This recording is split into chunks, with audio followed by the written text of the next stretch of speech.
ગયા વર્ષમાં સુરત શહેર સાયબર સેલ દ્વારા એક કુર્સી ટોકનું કેસ નોંધવામાં આવ્યું હતું મિલન દરજી ગેંગના વિરુદ્ધ, જે દુબઈ ખાતેથી આંતરરાષ્ટ્રીય ઓર્ગેનાઇઝ સાયબર ક્રાઇમનું સિન્ડિકેટ ચલાવે છે.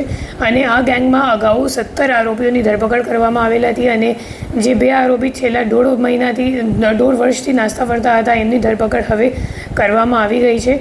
અને એ બંને આરોપીઓ વિરુદ્ધ અને આખી ગેંગ વિરુદ્ધ ટોટલ 27 અન્ય ફરિયાદો આખા દેશમાં નોંધાયેલ છે.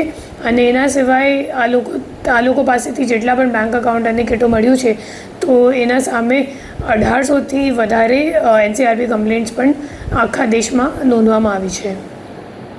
કઈ જગ્યાથી આરોપી પકડાયા છે ને કઈ રીતે બાતમી મળી?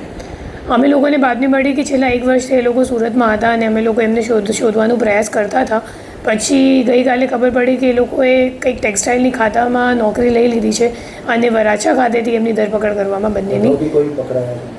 અગાઉ 17 આરોપી પકડાઈ ચૂક્યા છે અને હવે આ બેને આપણે સમાવેશ કરીએ તો ટોટલ 19 આરોપીઓ થઈ જશે આ કુર્સી ટોકના ગુનામાં.